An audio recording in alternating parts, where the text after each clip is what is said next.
Good afternoon, kings and queens, and welcome to Believe in Yourself Tuesday. I'm your host, Lakina Folks, and I am so excited to talk with our guest today because ever since I started the show, Believe in Yourself, I wanted her on my show. She is someone that truly inspires me as an entrepreneur and an owner of a nonprofit organization. Her work as founder and president of City Connect has raised over $100 million nationally and locally for Detroit youth and neighborhoods. She is also known as a leader's leader and recognized as one of the Detroit's 100 most influential women. And to top it off, she is the reigning Miss Black Fit and Fine. She is the incomparable Dr. Geneva Williams, and I'll be back to chat with her right after this. 1, 2, 3, 4.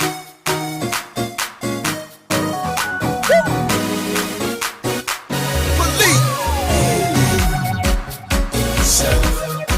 You can't speak for nobody else. Believe dream. There's nothing you cannot achieve. Believe. I do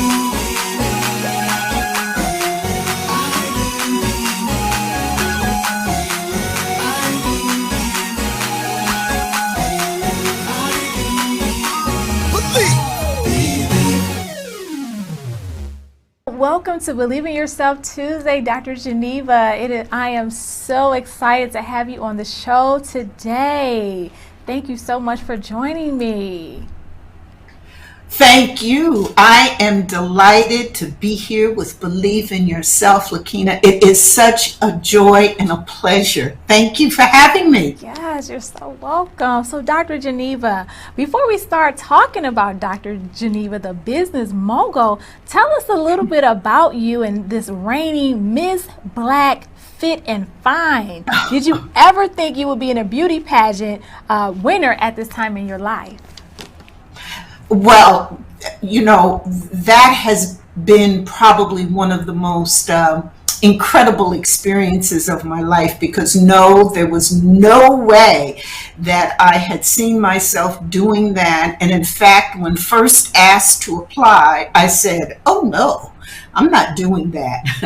But then later on, I found out that the pageant was really about celebrating women as we age, women over 50, and really holding up our lifestyle and encouraging women to always put themselves first in terms of their health care, in terms of their bodies, and in terms of, being all they could be. And so when I heard what the mission was and the platform was and how it aligned so much with the work that I've been doing for many years, I said, oh, okay, I'll try it.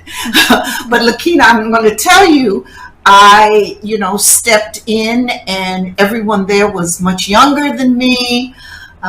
They were certainly, much smaller than me because I am a fabulously fit and a full-figured woman. And so I really was in it to just really, support and talk about the values and the wonderfulness of women. And then when I won, it was a phenomenal surprise. So I spent the whole year going around the state after I won, talking about women's issues, encouraging women and young girls to be the best role models we could ever be and to always live our best life and to take care of our bodies and to age well so that we always look good and feel good and do good. Yes, and a role model you are, fit and fine and fabulous. I mean, you're absolutely gorgeous and Thank you. You are definitely deserving of that award and being the Thank winner. you. So congratulations on that. Yes, Yes. thank you so much. Yeah, so Dr. Geneva, you've done so much work with nonprofit organizations. How did you start with your nonprofit, and why do you believe in nonprofits so much, and why is it so important to communities? Well, I think all of my work in nonprofit probably began in a small town on the Jersey Shore where I was born and raised, because everyone in the community, all the adults, used to always be in my business, my sister's business, used to always know everything about us. They always asked tons of questions, gave tons of advice, and always, kind of put out there that, what their expectations were for me and my sister. In fact, we used to think they would all go to these secret meetings, and it was like a conspiracy, because they all seemed to talk in one voice when they said things like, "We expect you to be. We're hoping for your success. You can do anything you want to." And this incredible belief in us as children really shaped my thinking. And then I was raised by parents who were civil rights activists, and they fought for equality and housing and just in employment and education. And they were ordinary people. My mom was a school teacher, my dad a government worker, but they believed so much in making sure that everyone had access to opportunity. It was the American way as they saw it. So between my civil rights parents who instilled in me, the passion, the urging, the need to fight for equality and do everything that I could to make sure that, everyone got opportunity, and the expectation of all the caring adults who had a conspiracy of caring and expectations for us and belief in us as children. Those two forces really shaped what I learned about leadership, what I learned about life, what I learned about legacy, and how important it was to, get what you could and be the best that you could be, but always, always find ways to give back and to make a difference. And so because of that drove me, that really led me into my nonprofit work. And I was in that field running United Way, raising dollars for community issues for more than 40 years. Wow. Wow, that's amazing. That's amazing. You're quite just the just very motivating. That is amazing. And do you have your own nonprofit or as well, or you just help all nonprofits organizations that you find, pulling toward to you and your mission? Well, I do a couple of things now. So for many years, those 40 years, I worked in United Way Okay. and in philanthropy, working with foundations as an employee. Okay. And so that was my career as a as an innovator, as a raiser of millions of dollars for Wow. community issues. And so that's what I did. And then I decided that I wanted to go into business. And so I became an entrepreneur, a late life entrepreneur. In my 60s, I decided wow. to do that. And so my company now is a leadership and personal development company. And so I do a lot of work with women and coaching and consulting. And then I also, in my company, do work with nonprofits. And one of the nonprofits that I work with is called the Live Six Alliance. So I'm right in there working with that community development organization that has a revitalization strategy for the northwest side of Detroit. So I'm still continuing that nonprofit work, but much of the work that I'm also doing is working with women and executives and entrepreneurs to help them in their businesses, to help women, particularly those over 50, look good, do good, and feel good at any age. So I have those things that I'm doing now. So I've kind of mixed both worlds, and I'm having a ball. I'm living my best life. Wow, you're absolutely living your best life. And you said a little bit, you said that you transitioned from employee to your own business and being an entrepreneur. Yes. So, and then you did it not young, you did it kind of late. So how was that transition for you? You know, I know it took some believing in you, because that's like a big thing. Yeah. So tell us a little bit how that happened. What made you want to actually do that and then do it, in your 60s? Well, yes, it was a transition, and I did it because I wanted to have a larger platform to help people live their best lives by being their best self.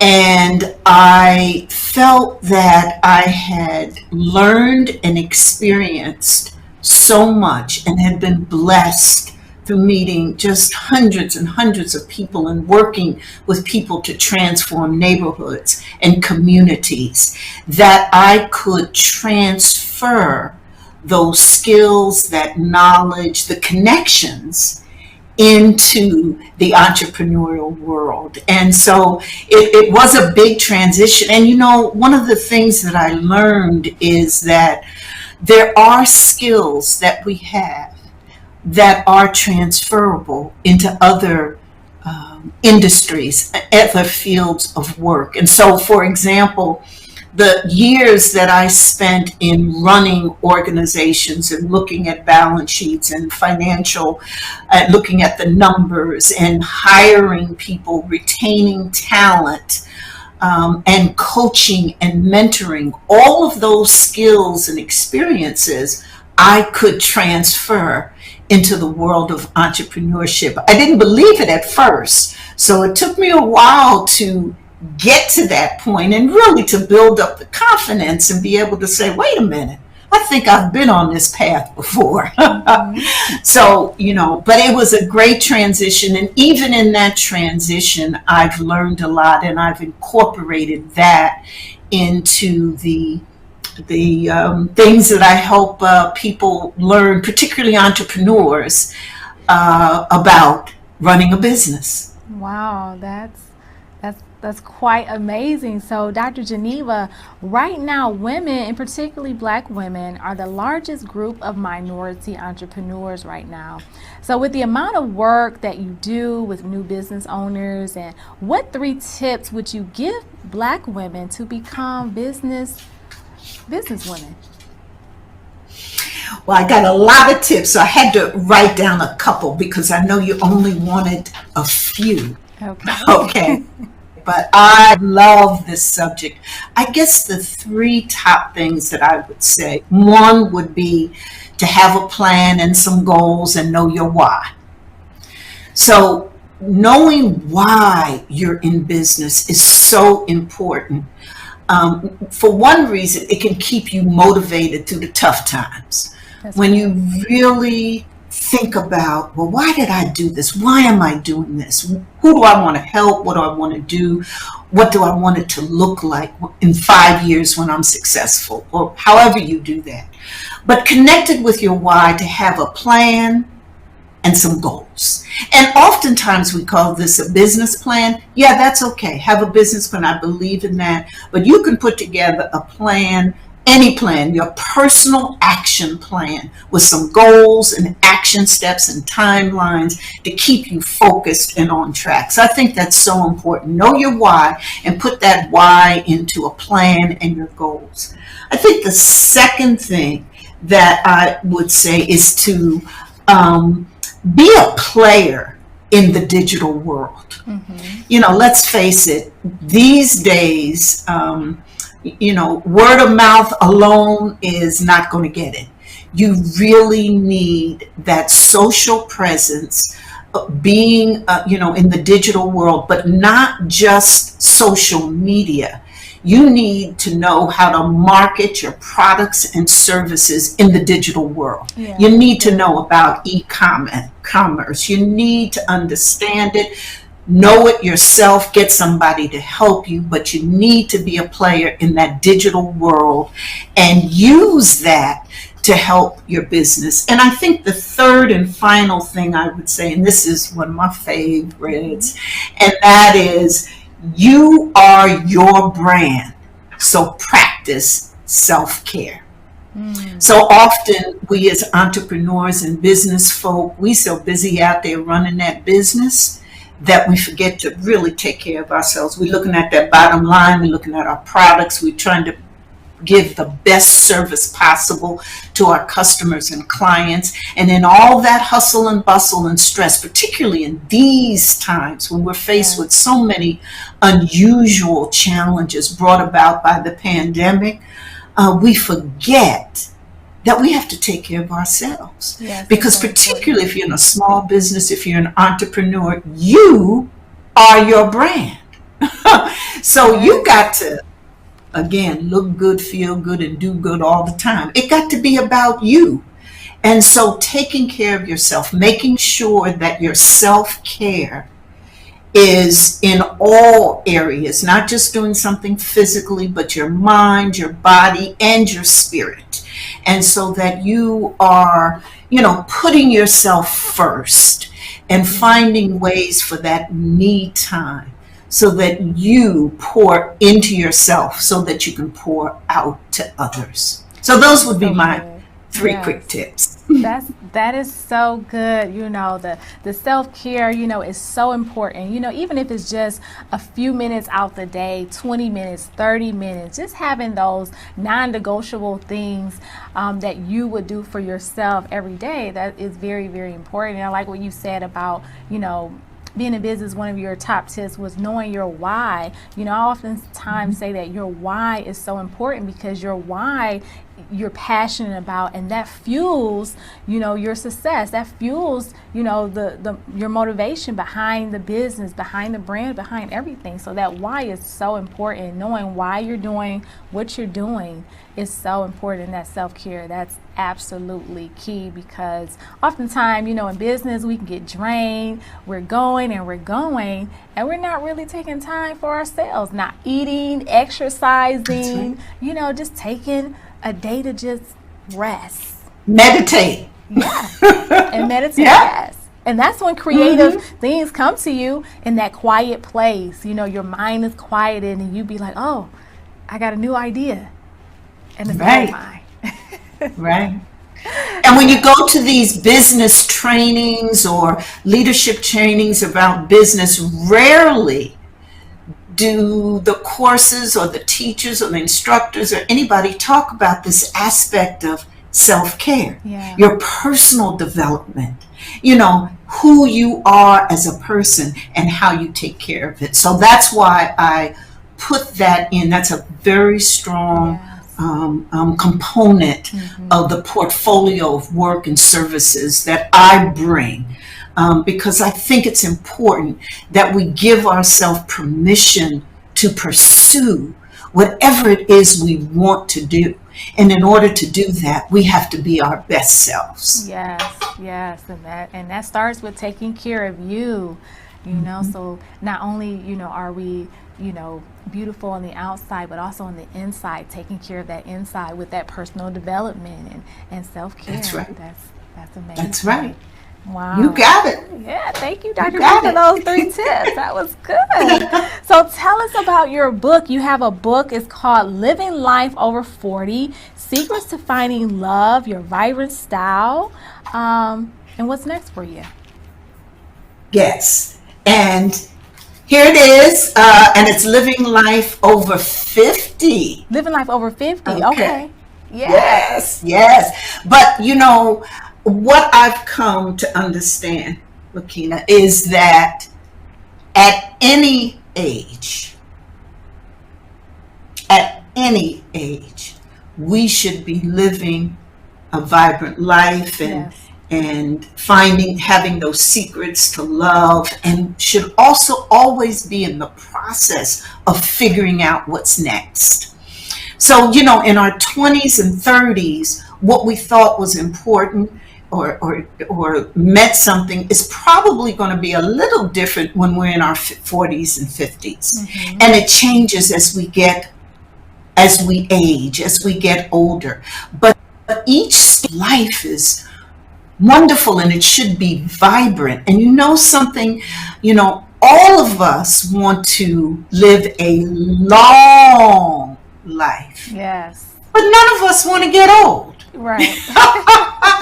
When you talk about that, who says, well, I want to get old? But, that's how you live a long life. Right. But I think the key is that, and one of the things I discovered was that when I turned 50, and that's why I particularly wrote the book and talked about 50, because, when you get to 50, it's half a century you done lived, okay? Yeah. And you look back and you say, half a century, and that kind of throws you. And also at this half century mark, you're experiencing so many changes in your body.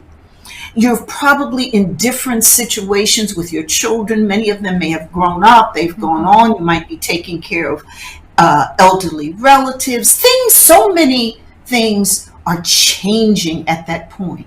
And when I turned 50 and was facing all of these challenges, these ups and downs, I was gaining weight. I didn't know whether I was coming or going. My parents were, aging. So many things were happening. But I had to stop, and I said to myself, well, I want to continue living on, even though I'm half a century. I want to continue living on in a long life, but I want to live it vibrantly. Yeah. I mean, I want to be healthy. I want to be able to do what I want to do, because I ain't done yet. And the thing about it, Lakina, is we are going to be living longer and longer. We will live longer than our parents and grandparents lived. Yeah. And our age expectancy, hey, we're going to be kicking it in our 70s, 80s, and 90s. So if we know we can live a long life, shouldn't we be doing the things now so that life that we live is vibrant, no matter what our age? And so that's when I'm on a mission, and that's to talk about. That's why I wrote this book, and just love talking about and, helping women with strategies, women in particular, but men are interested in this too now, but helping people with strategies for how to live a long, vibrant, healthy, happy life. Wow, that's amazing. So I know this book is awesome. Living life over 50. Give us one of those strategies out of the book. What's one of those strategies? Oh my gosh. Well, one thing that I talk a lot about is self-love. Okay. That it is so important to feel good about ourselves, to love ourselves. And there's several techniques that I give in the book to. And one of them, for example, is to complete what I call a TSA, inventory, a list of your talents, skills, and accomplishments, and write it down in a journal. And it's amazing. And this is so good for particularly folk as they're thinking about, well, what do I do next? And really at any age, but particularly as you get into your 50s and you're kind of, you want to change careers, or you want to thinking about retirement or what have you, but what do I do next? And writing down all of your talents, your skills, and particularly the things that you've accomplished in life so far. And actually having those lists and referring to them often, it will build up your confidence. It'll give you some clues into perhaps what you should do next. It'll make you feel good. And as we age and get older, having that inner confidence, that ability to do anything we want to do, because in that second half of our life, we may be doing things that we just dreamed about at a younger age. Like for me, I always wanted to write a book. I always wanted to do that. I didn't write this book until my late 60s. Wow. And I had wanted to write a book all my life. Okay. Wow. And another book that I wrote. In fact, I started writing my books, and I've got about 8 or so now written. I didn't start till my late 60s. I always wanted to have a radio show. And a good friend of mine said, well, you don't need a radio show. You need to do a podcast. And I said, a what cast? What is that? In my late 60s, after my husband passed, I started doing a podcast. It really helped save my life because I was able to express my point of view, but more importantly, I talked to people from all over the country. Wow. And it helped me hear their stories and help build me back to reimagine my life. The point is, again, I did this in late life. And that's what I mean by, taking the time to live out our dreams, and we can do it at any age. Yeah. And you And begin so to dream again. putting together, And you begin to dream again in your 50s Dream again. and 60s. You That's begin right. to do those things that you wanted to do at a younger age. And, it's the half century, like you said. And now you're dreaming again and doing those things that That's you right. wanted to do. That's amazing. Wow. Quite the absolutely. inspiration. Wow. Thank Dr. you. Geneva, Thank you. Tell Yes. us what you meant by revisiting the visions you had in your future. What did you mean by that in your book? Well, that's a beautiful segue into probably what we were just talking about. And that is that I believe very strongly in creating the future that you want. And so as I was thinking about what I want to do next, it was a process of reimagining. Well, first imagining my future, and then looking at it and said, well, my life is probably going to be a little different. I was married for 40 years. Met my husband after 3 days. We said we were going to get married. A year later we were, and we were together for 40 years and would be together today if cancer hadn't taken him. And then my mom and dad got sick around the same time he did, and they all left me. They all passed at about the same time. So my life all of a sudden became dramatically different than I had ever experienced, because I had always had those 3 people in my life encouraging me, giving me advice, telling me what to do, and always being there no matter what with their unconditional love. Well, that had all changed dramatically and almost within a flash of a moment. And what I realized was that I had to reimagine my life. I had to make that dash as they did, that horizontal stroke between the time you're born and the time you die. That's where life is. That's where the meaning of life is. That's what I loved about my husband and my mom and dad, because they lived life to the fullest. So it was about, how am I going to live my life to the fullest? So I began to reimagine what my life could and should look like. And a lot of that, through a lot of process of, looking at my past accomplishments with the things that I always wanted to do, those visions I had at a younger age or had always thought about or dreamed about, I brought them forward. during this process. And I said, well, listen, if I don't do some of this stuff now, when am I going to do it? So it was just part of that whole reimagining process. And so now I teach people how to do that, how to create the life they love, how to imagine what they could be, and how to, with very practical strategies and action steps, make all that become real. So Dr. Geneva, wow, that's amazing. So you reimagine your future, and I'm sure, you know, what you're doing now is some of it is what you wanted to do when you were younger, like you said, the books, and now you're living this newfound life on just being recreated, reimagined, and you're teaching others how to do that. That's amazing.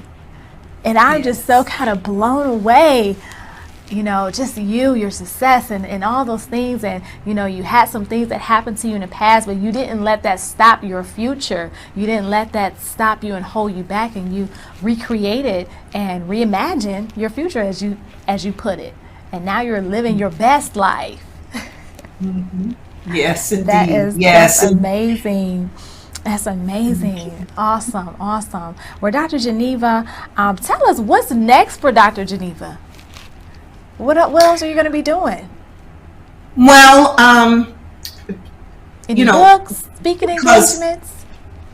Yes, Okay. because, you know, God is always with me, and that is how all of this is possible. So I'm going to continue to walk in his path and continue to be out here doing it. I'm not done yet till he's finished with me. Yeah. But what's up next? I'm going to continue to write. In fact, I just published some journals. So many women have told me they love journals. So I just finished 3 journals on one journal is if you're a new entrepreneur, how to get, this is a fabulous journal to write your thoughts in, your business plans, etc. Another journal on loving yourself and keeping up with vision and goals. And then I just put together another journal for people who love to read books and want to keep a log of the books they've read or the books they want to read. So I'm going to continue to write. I'm going to continue to be on my YouTube channel, and I'm going to do more about that because I want to bring to people more training and development in terms of, personal growth. And I just finished a series of trainings for AARP Michigan, national trainings on how to create your personal action plan. And I'm really going to be focusing on a lot of women have asked me to help them with that. That is, create an action plan for them that they could use that would be customized and tailored. And so I put together 3 training sessions on that, and you can go to my YouTube channel for those. And those are anyone can use them. That's why I wanted to do something that anyone could use. Awesome. And then for those individuals who want to come and get that personal, here's how you create your own plan. So I'm going to spend a lot of time in that and enjoying my grandchildren. And continuing to laugh and love and to find and give joy. Awesome. So tell our audience where they can get all of these things, your websites, how they can connect with you, your social media information, and then also, leave something with the audience on today about something encouraging on believing in themselves. Go ahead. Yeah, so my website, drgenevaspeaks.com. drgenevaspeaks.com. You can get anything. Okay, there. You can get access to, all my books, my coaching, my nonprofit consulting, anything you want to at drgenevaspeaks.com, my website. And then I'm on all social media platforms as Dr. Geneva Speaks. So you can get me that way. And then I have a fabulous Facebook group called Extraordinary Women Influencers.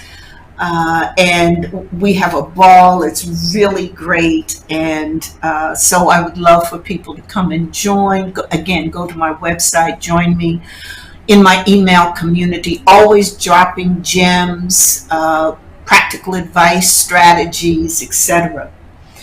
And so that's how you can get in touch with me. And then you can go on Amazon. I've got an author page on Amazon. You can get all my books there. But again, the best place to go is my website, which will take you to all the things that I'm doing. And that would be so wonderful. Thank you so much for mentioning that. And I guess what I'd like to leave you with is something that I mentioned that I was doing when you asked me, like what's next. One of my favorite proverbs I like to talk about is the ancient Egyptians' belief that when you pass into the afterlife, you're asked 2 questions to determine where you're going to go. If you're going to continue on your journey life into the wonderful heaven and afterlife, or go somewhere else. And those 2 questions are, the first question is, did you find joy? And the second question is, did you give joy? And so this process of finding and giving joy in life is what I believe life is all about.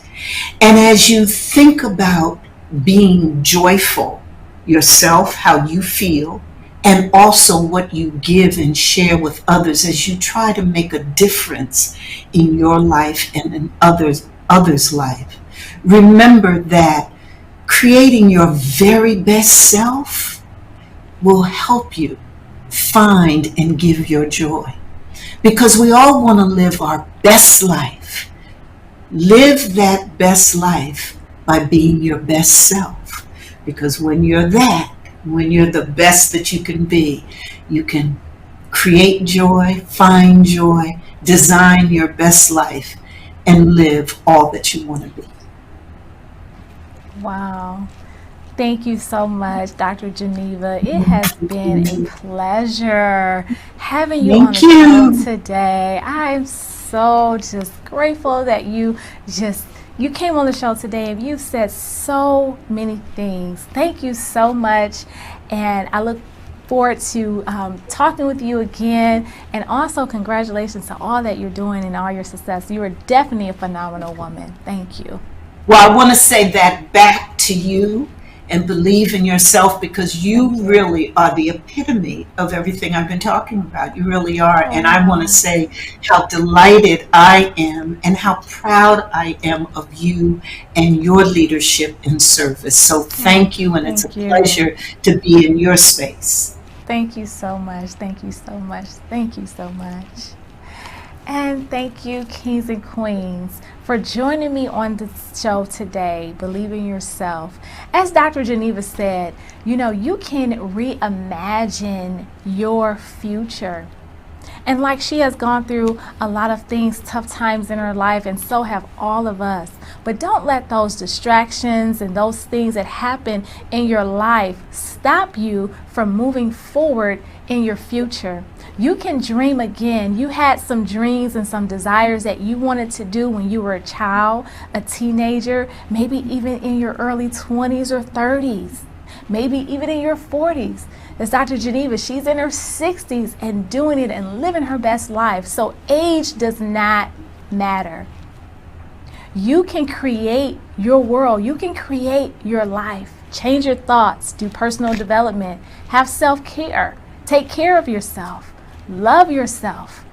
Believe in yourself. Belief is so important. Believe in you. Drown out all the noise and all the critics and all the things that's going on in your life. And dream again. And as Dr. Geneva put it so so pleasantly. Reimagine your future. I love that. Reimagine your future. So on today, reimagine your future. Think what it is you want to be and do it. And remember, everything you need is inside of you. All you have to do is believe in yourself.